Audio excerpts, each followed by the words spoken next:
Welcome back to another episode of Archie's Sonic Character Files as we explore the histories of the inhabitants on planet Mobius.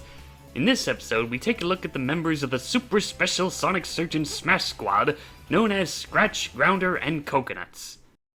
Yep, much like how the comics featured elements from the Sonic SatAM TV show, they also featured elements from Adventures of Sonic the Hedgehog. Fitting since the very early days of the comics were more like Adventures of Sonic. The SatAM tone wouldn't be established until much later. They made their first appearance in issue 2 in the story Triple Trouble. And no, it's not an adaptation of the game Sonic Triple Trouble. That happened in a different issue. Robotnik sends out Coconuts to destroy Sonic the Hedgehog and his friends. He proceeds to try and destroy them with his exploding coconuts, but is ultimately defeated by Sonic and Tails. After this defeat, he sends out Scratch and Grounder, members of the SSSSS squad, to finish the job. After dealing with Sonic's tricks, they manage to snag him with some rope thanks to Grounder, but the two robots begin to argue over who gets the glory of the title of capturing Sonic. While they argue, Sonic breaks free and finishes them off, much to Robotnik's rage. After their introduction, the characters had this weird back and forth deal with how they appeared. Usually it was showing up in cameos, while other times they would be a little more involved in the stories.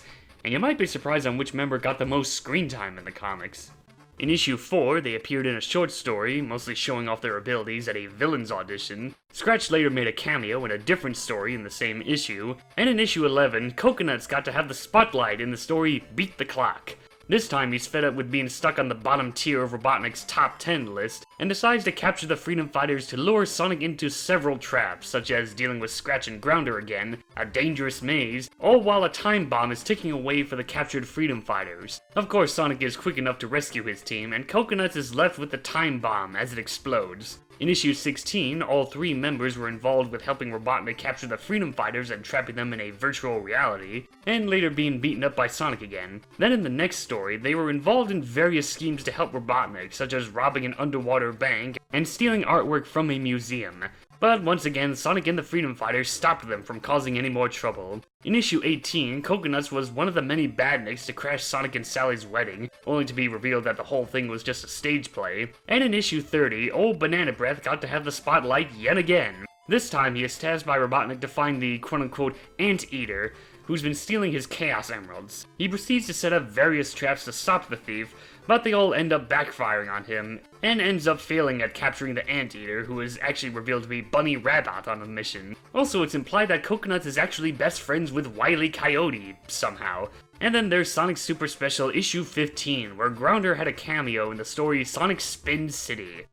After this, we wouldn't be seeing the three robots again for quite some time.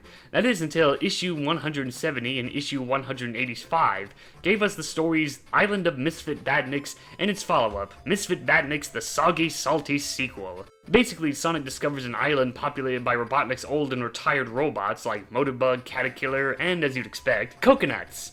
It's unclear whether or not Scratch and Grounder were on that island as well.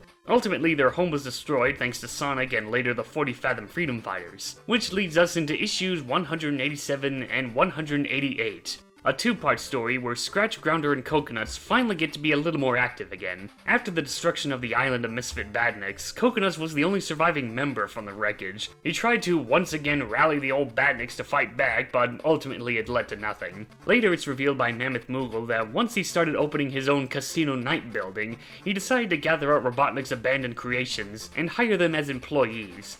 Now Scratch is a concierge, Grounder is the chef, and Coconuts is Moogle's right-hand man. Despite Scratch and Grounder enjoying their new lives, Coconuts isn't too thrilled of being reduced to nothing more than a butler, but they all got to have a good laugh when they saw Sonic be captured by the Destructix, even if they struggled to remember their old team name. Later on, Coconuts goes off to find Moogle, while Sally, Amy, and Jeffrey St. John barge in to save Sonic and fight off the Destructix.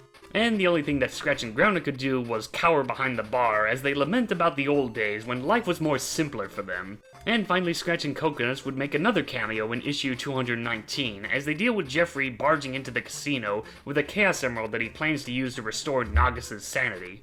This was the end of their life in the old continuity, but they appeared in a few issues during the new continuity. The new backstory is a bit scattered from how the issues handle it, so just like with Bunny, I'll be talking about their history lore-wise. During the early days of Robotnik's takeover, the evil madman captured Tails and Sonic went off to rescue him. He would come across the three robots who would try to stop him, but are quickly dealt with. Over time, the S6 were forgotten and abandoned by their creator, and later found work at Breezy the Hedgehog's casino park. Now Scratch is the head of security, Grounder is just a standard employee, and Coconuts is Breezy's personal assistant. They discover a Chaos Emerald and rush it over to their boss while bragging about finding the emerald and suggesting ideas on what to use it for. Ultimately, it becomes a prize for a fighting tournament, so they look over the contest to make sure things run well for the casino. And that concludes the history of the Super Special Sonic Search and Smash Squad, one of the earliest examples of incorporating Adventures of Sonic the Hedgehog elements into the Archie Sonic universe. They had like how you'd expect from the show. Scratch is the loudmouth, Grounder is the dumb one with the gadgets, and Coconuts has the inflated ego. But the way they handle the characters is very interesting. In the show, Scratch and Grounder were always Robotnik's main minions, constantly trying to capture or stop Sonic the Hedgehog. Coconuts would sometimes get involved with their schemes, and rarely got his own spotlight episodes, but most of the time he was pushed to the background, being more of a joke character to be picked on while being forced to clean out Robotnik's toilets. The comics, on the other hand, seem to do it the other way around. Now, Coconuts gets to have a lot more screen time in helping Robotnik, while Scratch and Grounder were pushed to the background. You'd think that the comics would get a lot of use out of these characters from the very early days of Archie Sonic, but it seems like they were more interested in featuring a lot of corny one-shot robots like Universe Salamander or the Termite-Nator. It was neat to see them all together again when they started working for Mammoth Moogle, now retired and being members of the casino, though I would have liked to see a little more of them before they joined Moogle. Like, we don't know where Scratch and Grounder disappeared to when they stopped going after Sonic. Did they take refuge in the Robo-Hobo jungle, the island, or did they somehow get stuck in purgatory?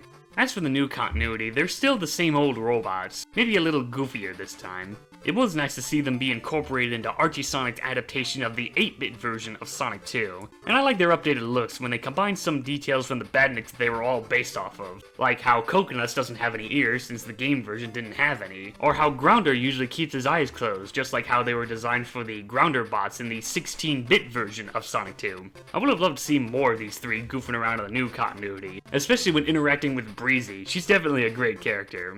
Maybe one day I'll cover her history one day. I guess the only thing I have left to talk about is just for the fact that in the original version of issue 16, the coloring artist apparently had no idea what Scratch and Grounder's colors are. Fortunately, this would be fixed in the official graphic novel reprints. Well, that wraps up this character file, so until then, I got a juice! What you gonna do with it, boss? Sell it to the highest bidder? No, use its power to turn your media empire into a literal empire! Ooh, make it into a snow globe! I like snow globes.